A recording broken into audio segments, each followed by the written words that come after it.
मैंने आज कोई कुर्बानी के हवाले से बातें करनी है जी। कुर्बानी की ईद आ रही है और मैंने आज एक कुर्बानी के तल्लक से मैसेज आपको सुनाना है। रूमियों का खत निकालें। रूमियों के नाम पलूस रसूल का खत, उसका 12वां बाब।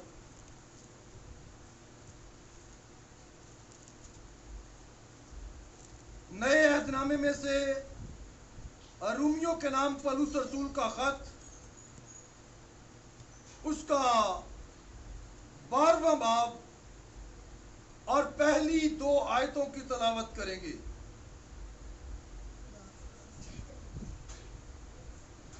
खुदावंद के पाक कलाम में लिखा है,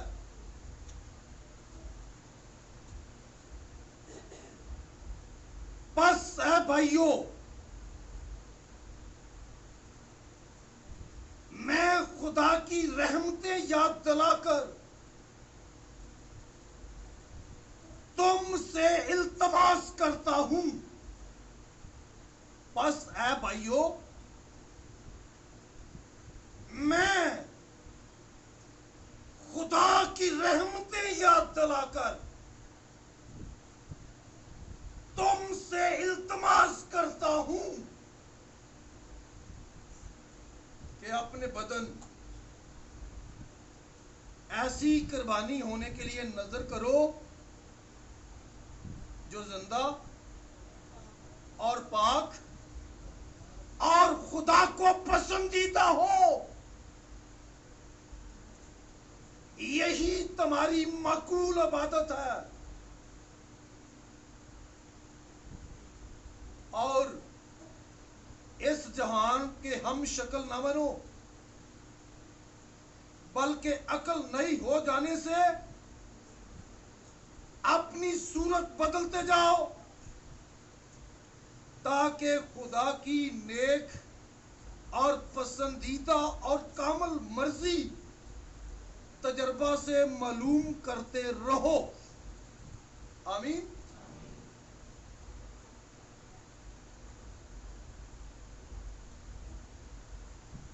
मुकद्दस पलूस रसूल की मार्फत रूमियों की कलीसिया को यह खत लिखा गया।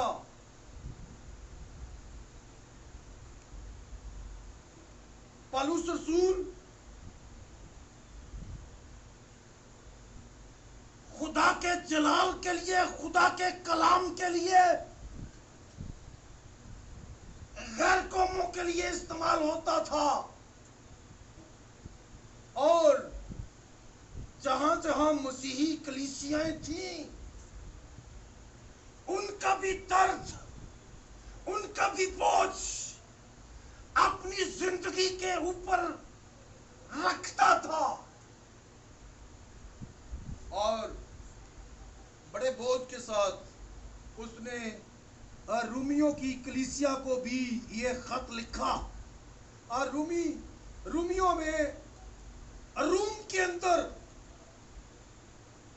जो कलीसिया थी, उस कलीसिया का बिशप, उस कलीसिया का पादरी तो पतरस था, लेकिन पलूस रसूल के दिल के अंदर भी उस कलीसिया के लिए एक बहुत बड़ा बोझ था। उसने अपना कर्ज उतारा, उसने अपना कर्ज उतारा। वो कहता ना कि मैं तुम सबका क्या हूं जी, कर्जदार हूं। खुशखबरी सुनाने में, खुदा का कलाम पेश करने में, खुदा की बातें बताने में मैं आपका कर्जदार हूं। कुछ कर्ज उसने अपना उतारा है रूमियों की कलीसिया को खत लिखते वक्त। और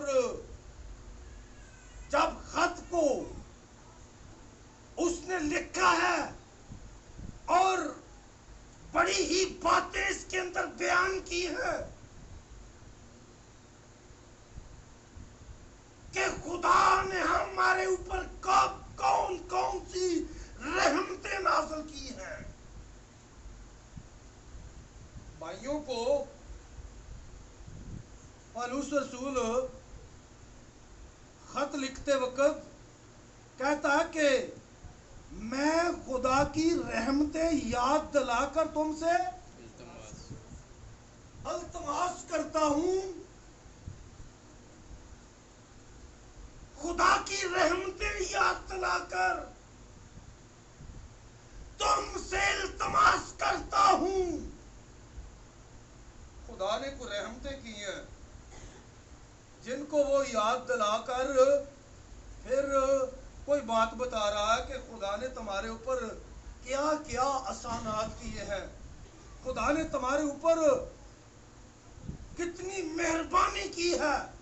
जब हम इस खत को पढ़ें तो पता चलता है कि खुदा ने हमारे ऊपर इतना रहम किया, इतना रहम किया। इस खत के अंदर बता दिया है कि खुदा ने हमें अपने बेटे यीशु मसीह के हम मिरास बना लिया, हमारे ऊपर रहम किया कि हमें अपने बेटे के साथ वरासत का हकदार बनाया।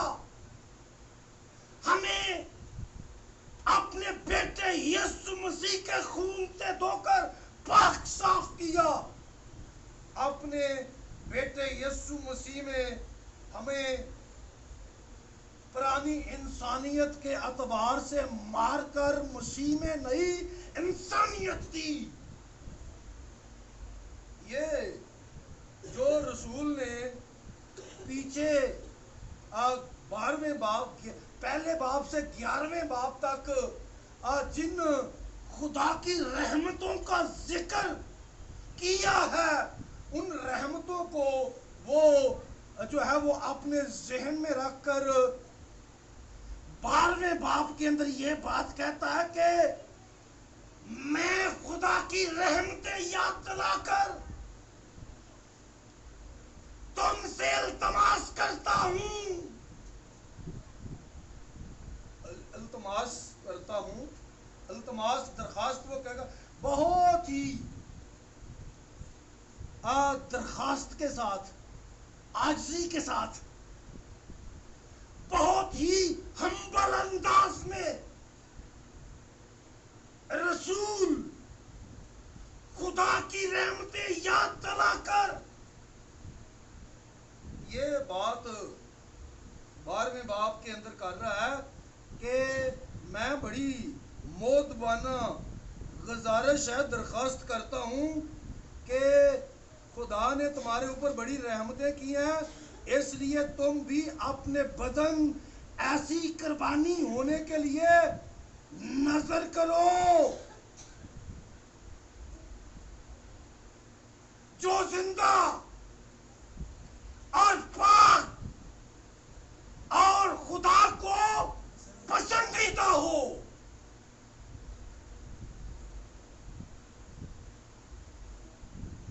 अपने बदन ऐसी कुर्बानी होने के लिए नजर करो। कुर्बान भी होना है लेकिन जिंदा भी रहना है। जिंदा होकर कुर्बानी, कुर्बान होने वाले को तो मरना पड़ता है ना जी। जो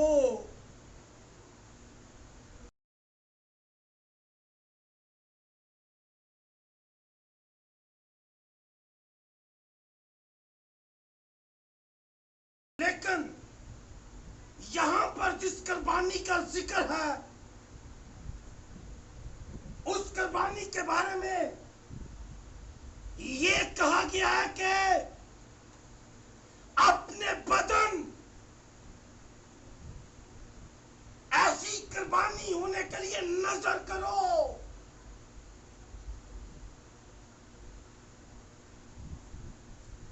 जो कुर्बान भी हो जाए लेकिन जिंदा भी रहे।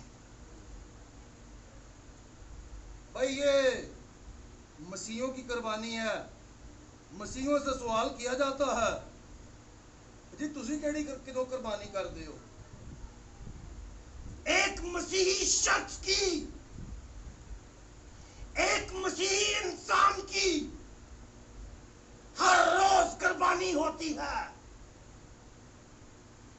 एक मसीह को हर रोज कुर्बान होना पड़ता है। एक मसीह को खुदा की रहमतें याद दिलाकर रसूल ये कह रहा है कि अपने बदन, जितनी देर तक हम बदन के खेमे के अंदर है, जितनी देर तक हमने ये बदन पहना हुआ है, इसके अंदर रहकर हमें कुर्बान होना है जी, कुर्बानी देनी है। जब हम कुर्बानी का जिक्र करें तो पता चलता है कि बाइबल मुकद्दस के अंदर कसरत के साथ कुर्बानी का जिक्र पाया जाता है। हर दौर में, हर उम्मत को, हर दौर के अंदर खुदा ने कुर्बानी का हुक्म दिया।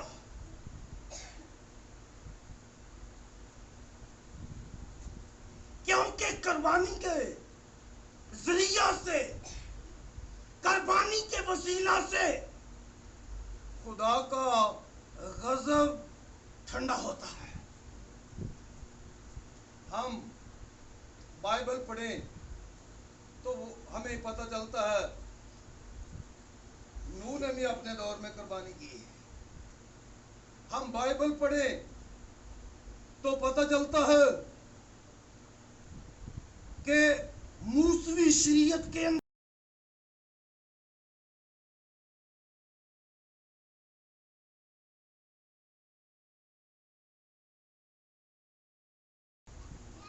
ये कुर्बानियां बड़ी ही पाबंदी के साथ गुजराते थे। मूसवी शरीयत के मानने वाले कुर्बानियां गुजराते थे। जानवरों की कुर्बानियां, बैलों की कुर्बानियां, बकरों की कुर्बानियां, बछड़ों की कुर्बानियां।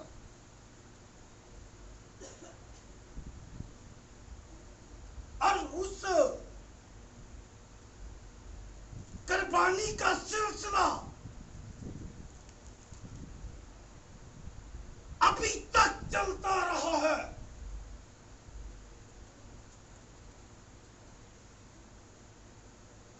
किस तरह से, कैसे, उसकी सूरत हाल क्या बन गई है, इसके ऊपर हम बात नहीं करेंगे जी। हम खुदावन के हुजूर आज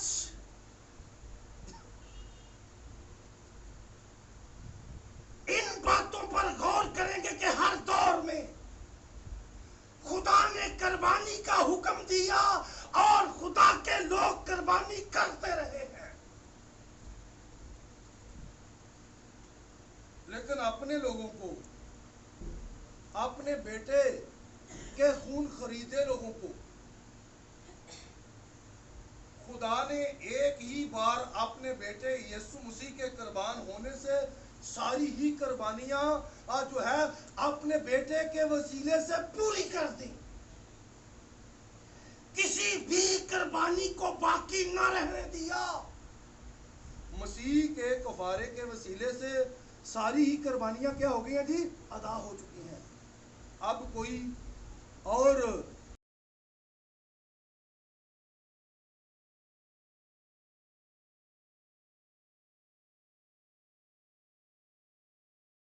खुदा के लोग हैं जो असली बर्रे यीशु मसीह की कुर्बानी पर ईमान रखते हैं,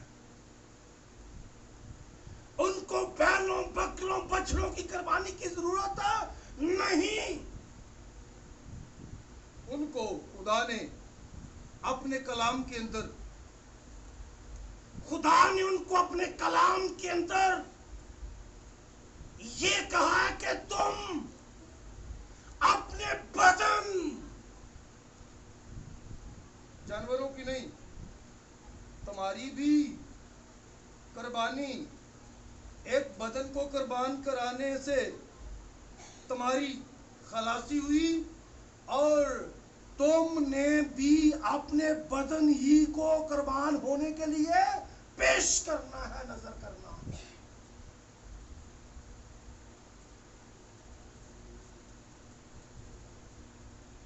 हमारी कुर्बानी भी खुदा के बेटे यीशु मसीह ने बदन में आकर दी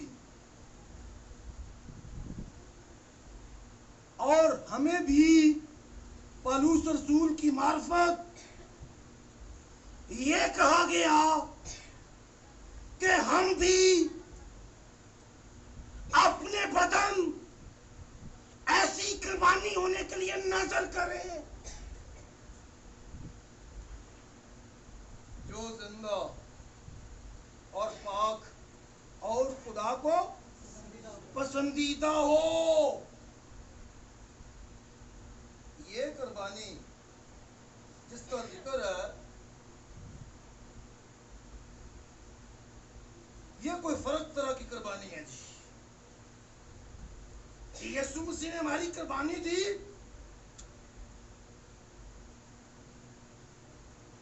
और लिखा कि वो हमारे गुनाहों को अपने ऊपर लेकर सलीब पर चढ़ गया। यीशु मसीह ने हमारी कुर्बानी दी और उसके बारे में बाइबल के अंदर ये बातें लिखी हैं कि उस पर हमारे गुनाह लादे गए।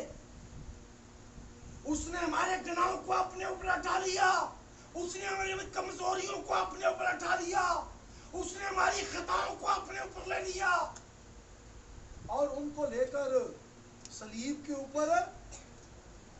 के ऊपर कीलों के साथ उनको जड़ दिया और उनका बरमला तमाशा बनाकर उनको सामने से हटा दिया। ये यीशु मसीह ने हमारी कुर्बानी दी और लिखा कि उसके खून के वसीले से हमारे गुनाह क्या हुए थे? ढांके गए। यीशु के खून के वसीले से हमारे गुनाह ढांक दिए गए।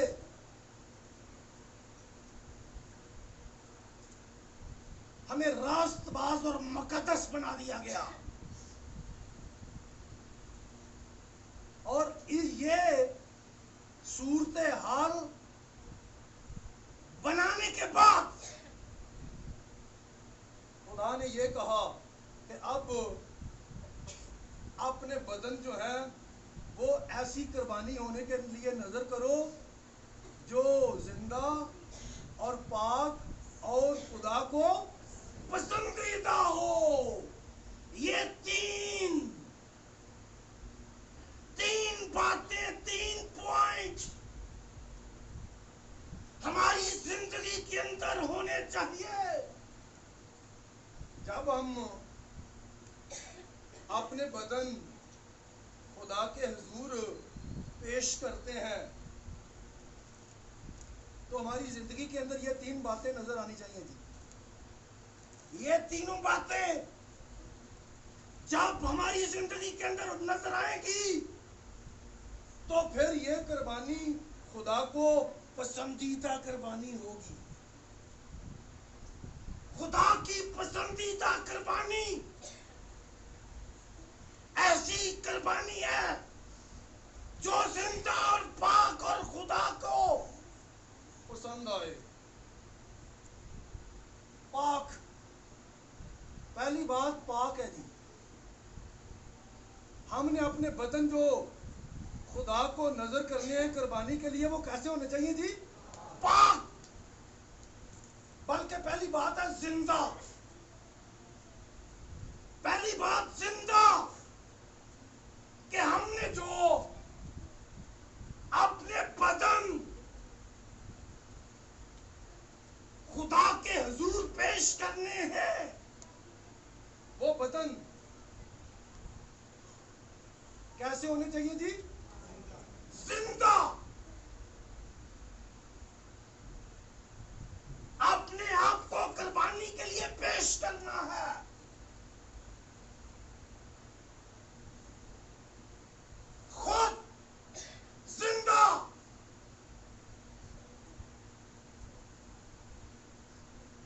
रसूल कहता है कि अपने बदन ऐसी कुर्बानी के लिए पेश करो जो जिंदा और पाक और खुदा को पसंदीदा हो।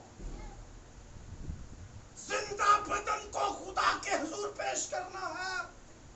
मुर्दा की कुर्बानी खुदा कबूल, मुर्दे की कुर्बानी कबूल नहीं होती। जिंदा की कुर्बानी को मांगा गया है कि जिंदा पेश किया जाए, बेऐब पेश किया जाए, बेदाग पेश किया जाए। मैं आपकी तवज्जो इस बात पर लानी चाहूंगा कि जिंदा कौन है और मुर्दा कौन है। हम जब पाक हैं, जब हम यीशु के कफारे के वसीले धुल गए हैं, जब हम यीशु मसीह के कफारे में अपने गुनाहों को ढांप चुके हैं, जब हमारा ईमान ये है कि मेरे गुनाह ढांके गए हैं, मेरी खताएं मुझसे इतनी दूर फेंक दी गई हैं जितना पूरब पश्चिम से दूर है, जब हमारा ईमान ये है कि मैं गुनाहगार नहीं रहा, मेरे गुनाहों को सलीब के ऊपर जड़ दिया गया, मैं पाक साफ हूं, वो जिंदा है। जिसका ये ईमान है वो क्या जी? जिंदा। जो खुदा के कलाम पर अमल करता वो जिंदा है। और जो खुदा के कलाम को रद्द करता है वो क्या जी? मुर्दा। पैदाइश की किताब पढ़ें तो खुदा के कलाम में पता चलता है, खुदा ने आदम को ये कहा कि जिस दिन तूने ये फल खाया तू क्या हो जाएगा? मर जाएगा। यानी जिस दिन तूने मेरे कलाम को रद्द कर दिया, जिस दिन तूने मेरी बात ना मानी तू मर जाएगा।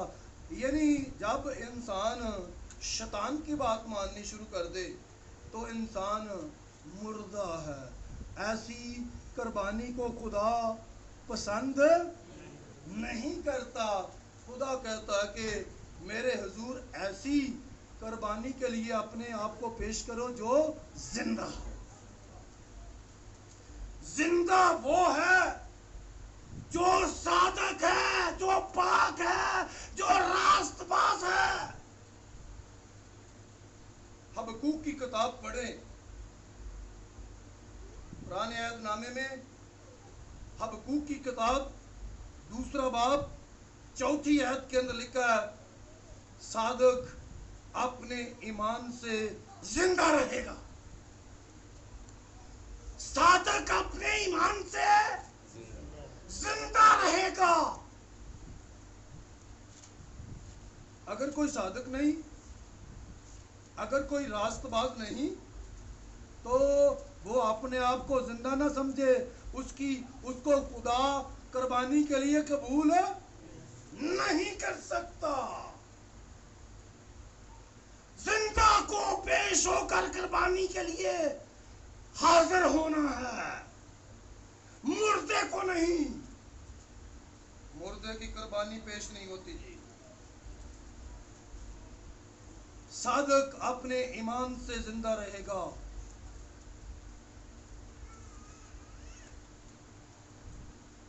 जो सादक होता है ना जी, जो सादक होता है वो अपने ईमान के सबब से सादक कहलाता है।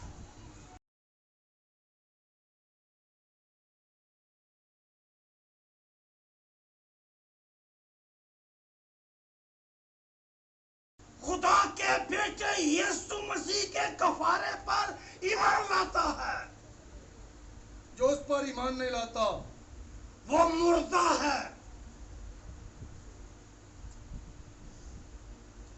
खुदावंद यीशु मसीह ने यूहन्ना की इंजील उसके 11वें बाब की 25वीं आयत में कहा, जो मुझ पर ईमान लाता है गो वो मर भी जाए तो जिंदा रहेगा। इसलिए कि वो सादक है। सादक जिंदा है। सादक की कुर्बानी को खुदा। और लूका की इंजील के 15वें बाब की 24वीं आयत में जिस वक्त मुसरफ बेटे की हम कहानी को पढ़ें तो वहां पर लिखा है, मुसरफ बेटे के बाप ने अपने बड़े बेटे को कहा, तेरा भाई मुर्दा था। तेरा भाई क्या था? मुर्दा था, अब जिंदा हो गया है। मैं आपको ये बातें बता रहा हूँ, आयतें बता रहा हूँ कि जिंदा कौन है, किसको जिंदा कहते हैं। ये बदन के साथ और जिस्मानी ख्वाहिशों के साथ और जिस्मानी लज्जतों के साथ और दुनिया के तमाम तरह के लवाजमात के साथ जिंदगी बसर करने वाले अपने आप को जिंदा ना समझे। जिंदा वो है जो अपने आसमानी बाप के साथ आकर जिंदगी बसर करे। जो बाप के घर में आ जाए वो जिंदा है। जो बाप को छोड़कर दूर चले जाए वो क्या जी? मुर्दा। उसकी कुर्बानी को खुदा कबूल नहीं करता। और रोमियो के खत के 6वें बाब की 11वीं आयत के अंदर लिखा कि अपने आप को गनाह के एतबार से मुर्दा मगर खुदा के एतबार से मसीह यीशु में जिंदा समझो।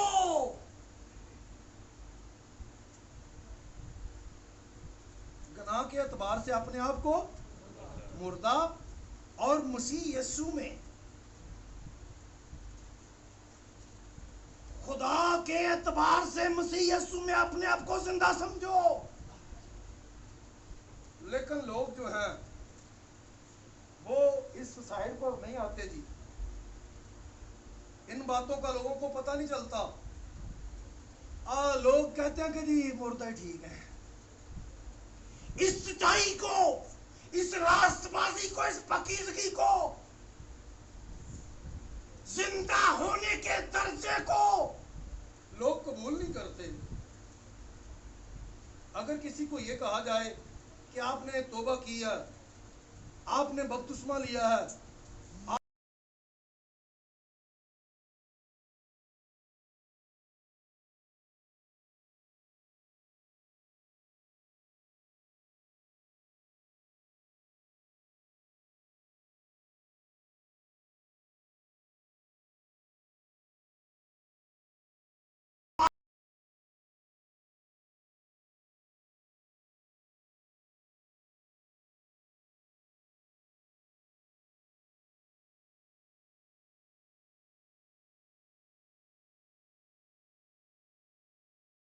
पुतला है, इंसान पाक साफ नहीं हो सकता।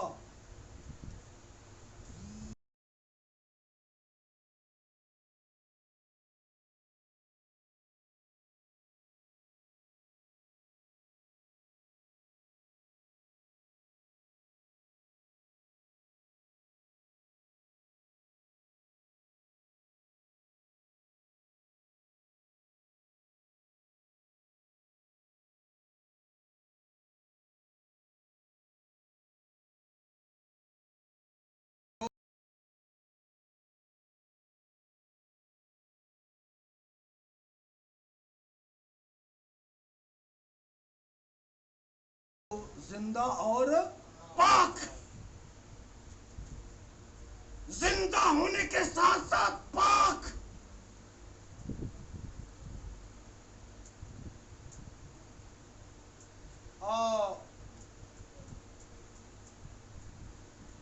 बाइबल के अंदर जितने भी जानवरों की कुर्बानी देने का हुक्म दिया गया, पाक जानवरों की कुर्बानी खुदा ने मांगी है जी। नापाक जानवरों की कुर्बानी खुदा ने नहीं मांगी। खुदा पाक जानवरों की कुर्बानी मांगता है। नापाक जानवरों को खुदा ने खाने से भी मना कर दिया। ना खुदा उनकी कुर्बानी मांगता है और इंसान की कुर्बानी जिस वक्त खुदा मांगे तो वो नापाक वो भी नहीं मांगता, वो भी कैसी होनी चाहिए जी? पाक।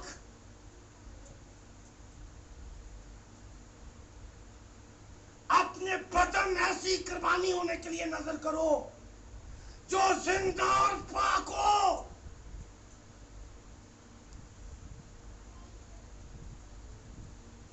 कफारे के बगैर हम पाक हो ही नहीं सकते। इंसानी जिंदगी जो है वो सिर्फ कफारे पर ईमान लाने से पाक होती है। जितनी देर तक इंसानी जिंदगी कफारे पर ईमान ना लाए, यूहन्ना के खत पहले खत के पहले बाब की 7वीं आयत में लिखा है यीशु का लहू हमें तमाम गुनाहों से क्या करता है जी? पाक करता है। यीशु के खून के बगैर कोई शख्स पाक नहीं हो सकता। अब भाई कुर्बानी के वक्त खून तो बहाया जाता है ना, हमारा खून हमारे खुदावंद यीशु मसीह ने बहाया और हमें उस खून को लेकर अपने खुदा के हुजूर पेश होना होता है। अगर कोई कफारे के बगैर अपने आप को खुदा के हुजूर पेश करता है तो वो पाक नहीं है। मसीह के कफारे को साथ लेकर अपने आप को खुदा के हुजूर पेश करो ताकि खुदा आपको उस कफारे के खून के वसीले से पाक साफ और रास्तबाज जाने और आपको पसंद करे। आपकी पकीजगी यीशु के खून के वसीले से है। आपकी रास्तबाजी, पकीजगी, सच्चाई यीशु के खून के बगैर नहीं है। खुदा का शुक्र करो कि आपके लिए खुदा ने अपने बेटे ही को दरेग अपना बेटा दे दिया ताकि आप उसके खून के वसीले से धुल कर पाक साफ हो जाएं। यीशु का लहू हमें पाक साफ करता है। खुदा का कलाम हमें पाक साफ करता है, धोता है, गुस्ल देता है। और खुदा का पाक रूह हमारी तमाम तरह की नापाकी को भस्म कर देता है। हम पाक रूह के वसीले से पाक होते हैं, हम खुदा के कलाम के वसीले से पाक होते हैं, हम खुदा के बेटे यीशु मसीह के लहू के वसीले से पाक होते हैं। जिसका ईमान खुदा के कलाम पर, खुदा के पाक रूह पर और खुदा के बेटे यीशु के कफारे पर है, वो पाक है। ऐसे पाक बदन को खुदा पसंद करता है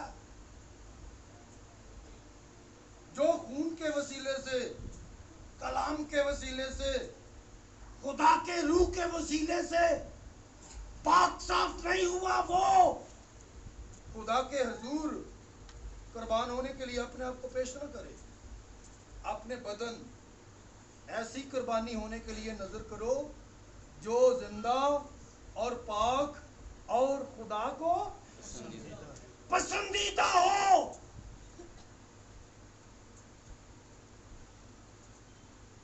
जिसमें जिस्मानी ख्वाहिशें ना हो। जिस्मानी ख्वाहिशों वाला बदन जो है उसको खुदा पसंद, वो नापाक हो गया है ना। जिस्मानी ख्वाहिशें रखने वाला जिस्म जो है ना जी, वो नापाक हो गया है, उसको खुदा पसंद नहीं करता।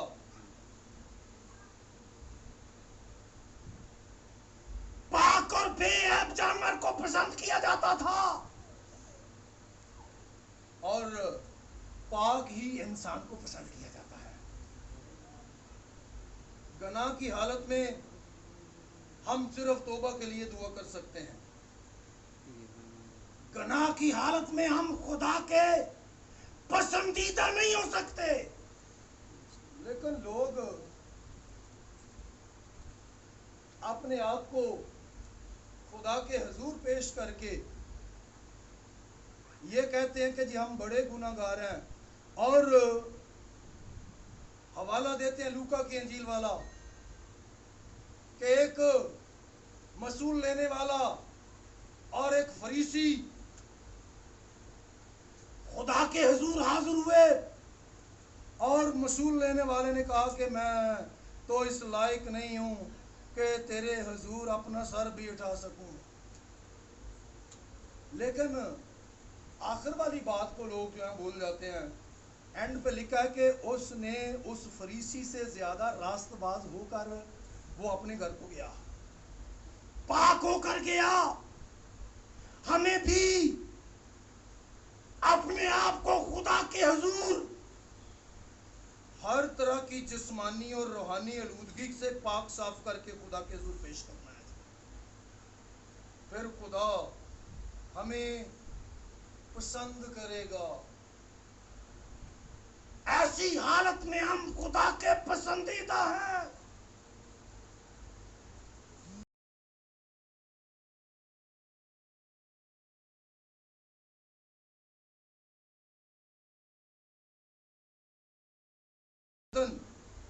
ऐसी कुर्बानी होने के लिए नजर करो जो जिंदा और पाक और खुदा को पसंदीदा हो। ऐसी कुर्बानी जो खुदा को पसंदीदा हो। जी, खुदा की पसंदीदा कुर्बानी कभी पढ़ी है? बाइबल के अंदर जिक्र पढ़ा खुदा की पसंदीदा कुर्बानी कैसी होती है? कुर्बानी का जिस वक्त जिक्र हम पढ़ते हैं तो बाइबल एहबार की किताब भरी पड़ी है कुर्बानियों से। एहबार की किताब के अंदर लिखा है कि जिस वक्त खुदा का काहिन खुदा के हुजूर कुर्बानी गुजरानता था, तो कुर्बानी के कबूल होने और कुर्बानी के रद्द किए जाने का फर्क नजर आता था। कौन सी कुर्बानी कबूल हुई और कौन सी कुर्बानी रद्द हुई, बाइबल इस बात को बयान करती है। खुदा की पसंदीदा कुर्बानी वो कुर्बानी है जिस कुर्बानी के ऊपर से आग आए, जिस कुर्बानी के ऊपर आसमान से आग नाज़िल हो और वो आग उस कुर्बानी को भस्म करे, और उस कुर्बानी की राहत अंगेज खुशबू लेने के लिए खुदा है।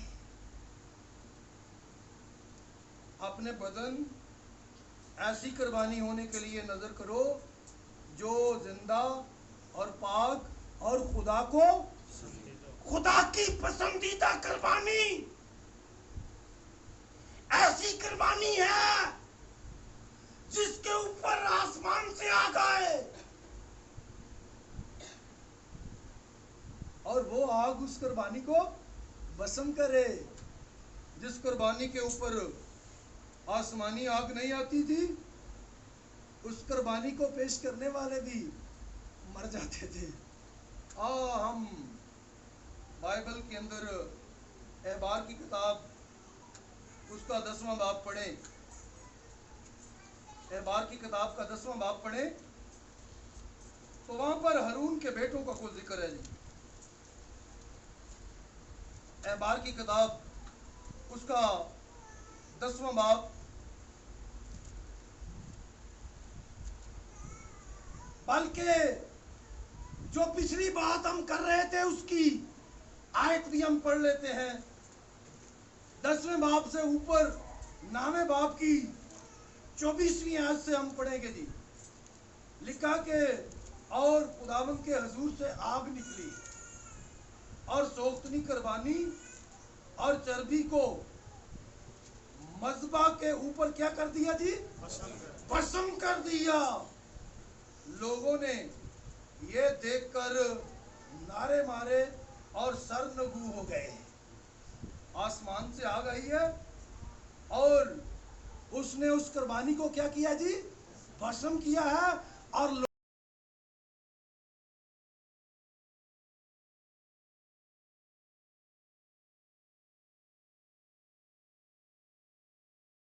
ओपरी आग का जिक्र है जो आसमान से नहीं आई। भाई ओपरी आग से भस्म होने वाली कुर्बानी के कुर्बान करने वाले भी मर जाते हैं, हलाक हो जाते हैं। मैं खुदा की पसंदीदा कुर्बानी आपको बता रहा हूं कि कैसी कुर्बानी है। लिखा है 10वें बाब की पहली आयत, और नदाब और अबहूद ने जो हारून के बेटे थे अपने अपने बखूर दान को लेकर उनमें आग भरी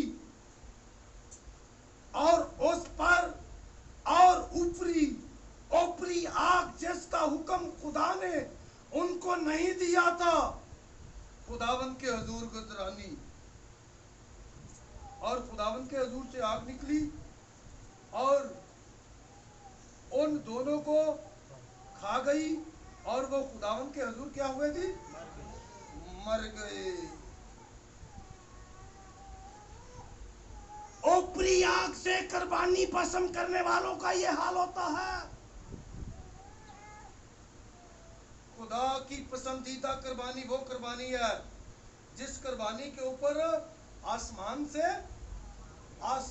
आग आए, आसमान से आग नाज़िल हो और कुर्बानी को भस्म करे।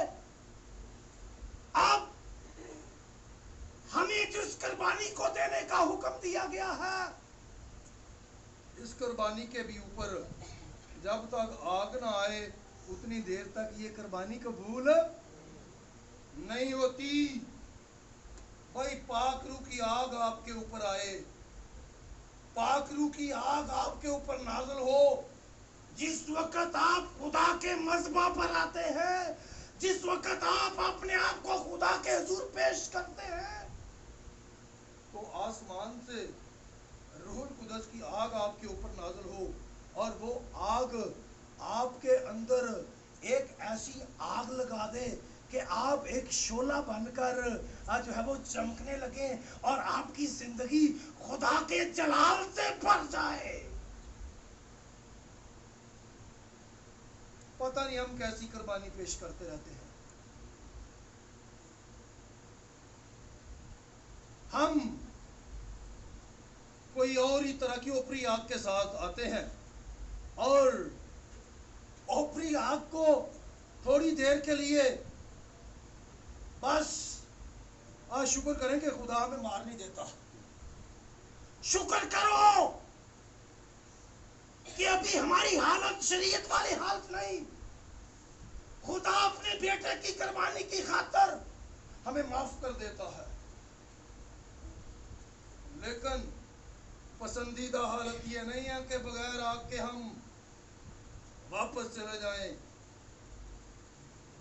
खुदा की पसंदीदा कुर्बानी वो कुर्बानी है जो जिंदा और पाक और खुदा को पसंदीदा हो, जिस कुर्बानी के ऊपर रूहुल कुदस की आग आए। पाक रूह की आग के बगैर जिंदगियां तरीक जिंदगियां हैं। पाक रूह की आग के बगैर हमारी जिंदगियों की हालत जो है वो नापसंदीदा है।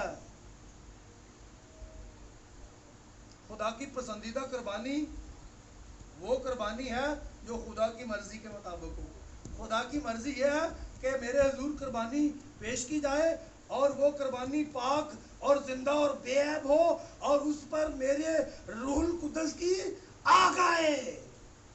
वो कुर्बानी खुदा को पसंदीदा कुर्बानी है।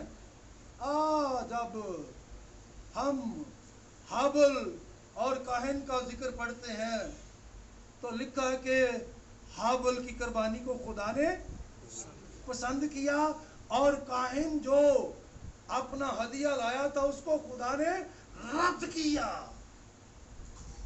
दोनों ही आदम के बेटे, दोनों ही आदम के सुलभ से पैदा हुए, दोनों ही एक जना आदमी के बेटे, अक्लमंद आदमी के बेटे, लेकिन कुर्बानी के सिलसिले में आकर एक कबूल हो गया और दूसरा रद्द हो गया।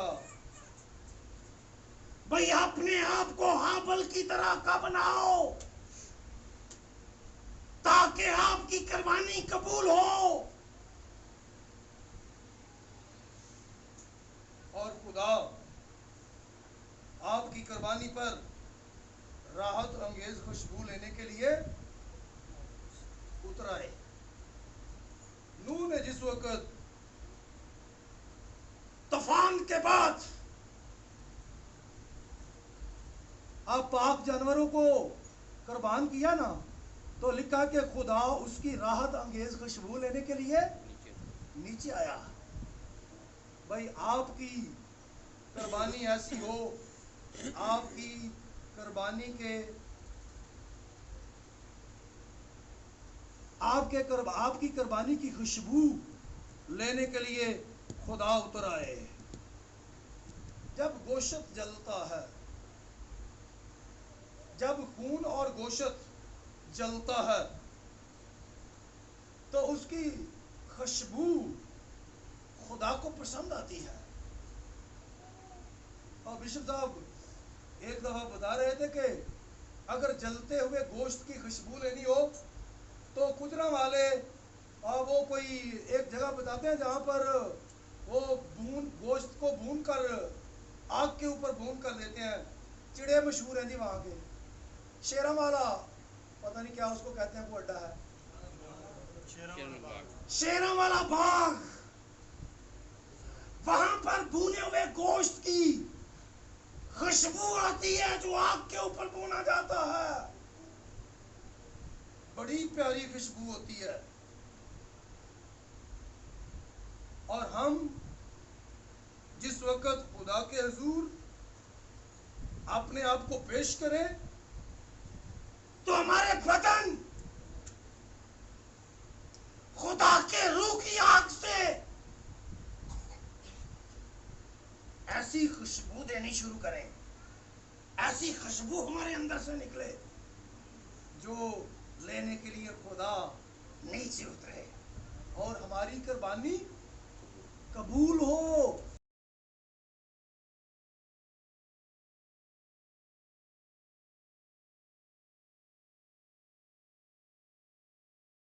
पसंदीदा हो। और लिखा है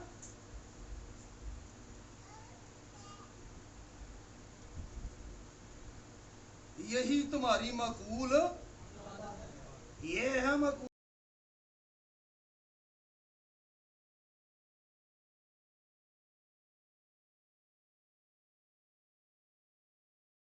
वापस चले गए, ये मकबूल इबादत नहीं है जी।